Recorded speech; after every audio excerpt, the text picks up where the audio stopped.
predate. The Kabbalah didn't come about until 1200s. This second Esdras is very early Christian, and probably large parts of it predate Christianity. So we see that Kabbalah was not something new. It was the oral tradition, which was Canaanite religion. All of this idea of the creation myth of Kabbalah is actually Canaanite beliefs. So I believe what happened, and I'm not the only one who believes this, and I'm not the first one who believes this. Well, I am original in assigning this to the oral tradition, is that there were folk Jewish religions throughout the land of Canaan, and they practiced the old Canaanite religion. They worshiped Moloch, they sacrificed their firstborn children, etc., etc. All those things in the Bible which are condemned as Baal worship was probably what the majority of Jews were doing. And that this carried on as the oral tradition.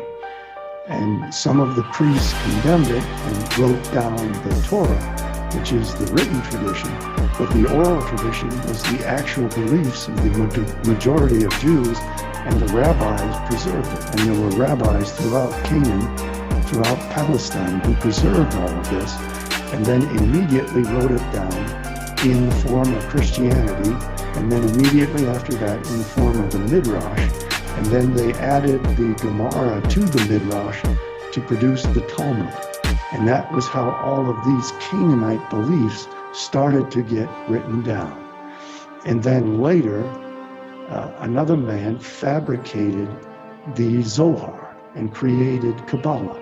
But I suspect that he had access to many Gnostic scrolls because of the affinity between Gnosticism and Kabbalah.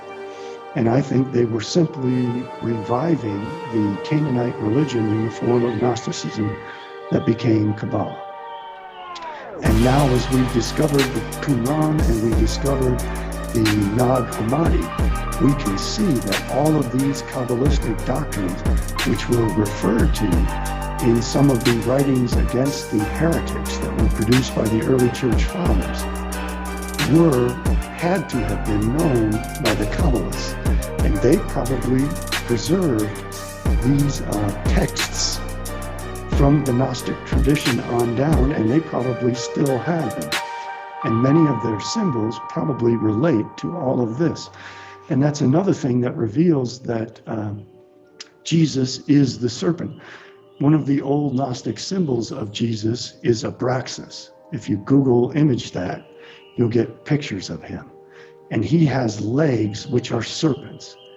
That image of Abraxas is again the Kabbalistic idea of male and female. His legs represent the Ouroboros, the male and the female of an androgynous god.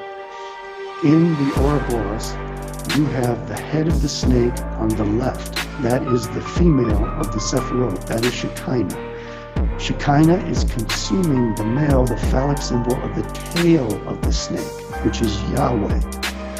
When the Ouroboros consumes its tail, it forms a ring, like the rings of the Sephirot, the divine emanations. It becomes an androgynous being, the male and the female in one. And that is also symbolized by Samael and Lilith, who takes the form of the ancient symbol of Abraxas.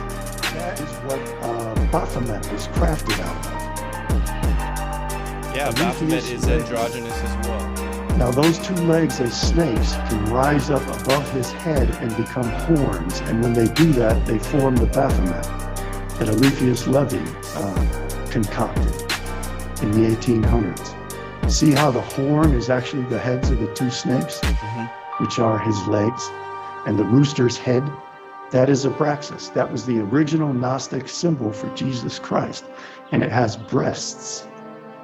The famous psychologist Jung wore a ring that had a symbol of Abraxas on it.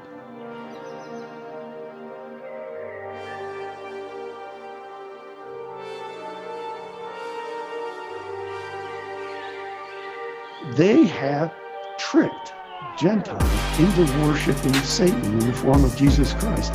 And I suspect they were aware of it from the beginning. Even in John, it states that Jesus is the symbol of the serpent. In John chapter 3, verses 14 to 16.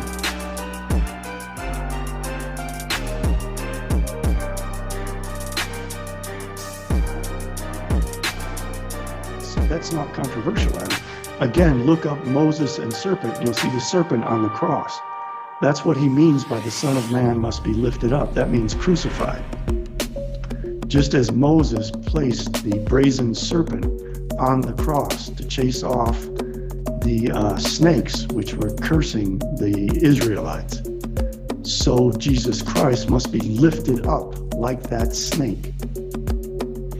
And the original Ophites worshiped Jesus as a serpent.